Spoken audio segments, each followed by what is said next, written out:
असंभव कुछ नहीं होता दोस्त, ये परिकल्पनाएं हैं खाली। और मैं आज तो आपको बहुत ईमानदारी से और 12 साल के तजुर्बे का निचोड़ निकाल के बता सकता हूं कि इस दुनिया में असंभव नाम का कोई शब्द होता ही नहीं है। इंसान कभी भी चंद्रमा पर नहीं पहुंच सकता, पृथ्वी विज्ञान की अधिकतम सीमा है। डॉक्टर ली दी फॉरेस्ट मशहूर वैज्ञानिक हुए, बहुत बड़े साइंटिस्ट हुए। एक स्टेटमेंट इन्होंने पास किया 1955 के अंदर, 1955 ही पास द स्टेटमेंट कि इंसान कभी भी चंद्रमा पर नहीं पहुंच पाएगा। It is impossible for a human being to cross Indian globe, earth globe, और पृथ्वी विज्ञान की अधिकतम सीमा है। लेकिन किसी बहरे ने इस बात सुना नहीं और पहुंच गया एक आदमी अपना बस्ता उठा के, जिसका नाम था इन 1969। और उसके बाद तो स्पेस जर्नी ऐसी हो गई जैसे आप और मैं अभी पतिया और बैंकॉक चले जाते हैं। लॉर्ड केल्विन बहुत बड़े साइंटिस्ट हुए, उनका स्टेटमेंट आया कि सिर्फ पक्षी उड़ान भर सकते हैं, हवा से भारी मशीन का उड़ान भरना असंभव है। इट इज इम्पॉसिबल कि हवा से कुछ भी भारा हो और वो उड़ सके, क्योंकि ग्रेविटी उसको गिरा देगा। लेकिन तमाचा मारा इन लोगों ने, तमाचा मारा और लिख के दिया कि हमने साइकिल के स्पेयर पार्ट से इंसानों को पक्षी बना दिया। साइकिल के स्पेयर पार्ट से इंसानों को पक्षी बना दिया। 16 साल लगे राइट ब्रदर्स को जहाज का निर्माण करने में। लेकिन इन लोगों ने उसकी बात नहीं सुनी कि जो कहते थे कि वायु का सिद्धांत तुम्हारे विपरीत है। यह बात भंवरे को कही जाती थी कि भंवरा वायु के सिद्धांत के कारण कभी जीवन मोड़ नहीं सकता, क्योंकि उसके पंख उसके शरीर से हल्के रहते हैं। लेकिन भंवरा साला किसी स्कूल में गया नहीं आज तक। माई doctor told me I will never walk again. मेरे डॉक्टर ने मुझे कहा कि तुम कभी चल नहीं सकोगी। My doctor told me you will never walk again.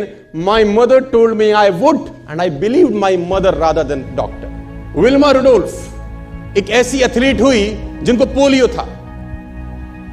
था जिनको डॉक्टर ने कहा तू चल नहीं सकती, मां ने कहा तू चल सकती है। उसने कहा मैंने डॉक्टर की बात नहीं मानी, मैंने अपनी मां की बात मानी। 3 ओलंपिक गोल्ड मेडल जीती है लड़की, 3 ओलंपिक गोल्ड मेडल, जिसको डॉक्टर कह रहा है कि तू चल। लेकिन मां क्या बोलती है? मैं आपको उदाहरण देना चाहूंगा सर।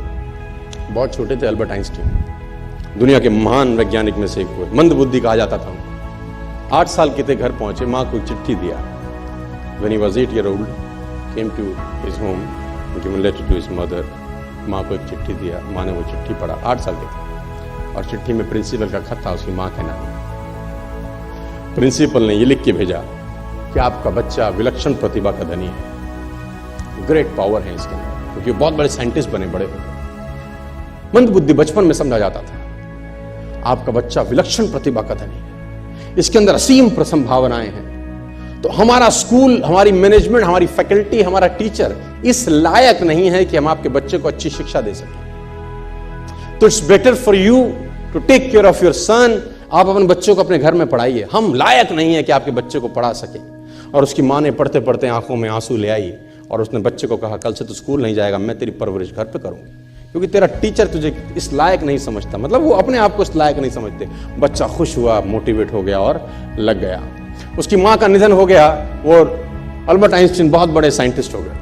अल्बर्ट आइंस्टीन जब बहुत बड़े साइंटिस्ट हुए तो मकान शिफ्ट कर रहे थे अपना, और जीवन का सच्ची घटना वो अपनी ऑटोबायोग्राफी में लिखते हैं कि जब मैं मकान शिफ्ट कर रहा था तो एक ड्रॉस के अंदर मुझे वो व्हाइट कलर का पेपर फोल्डेड अवस्था में मिला। मुझे समझ नहीं था कि क्या है। मैंने उसको फोल्डिंग अवस्था से मिट्टी को हटा के जब खोला तो वो उस टीचर का लेटर था जो बहुत साल पहले टीचर ने मेरे हाथ में दिया था और मैंने अपनी मां के हाथ में रखा था। अब वो बड़ी उत्सुकता के साथ उस खत को पढ़ने लगे। जैसे उन्होंने खत पढ़ना शुरू किया और वो जार जार होकर रोए।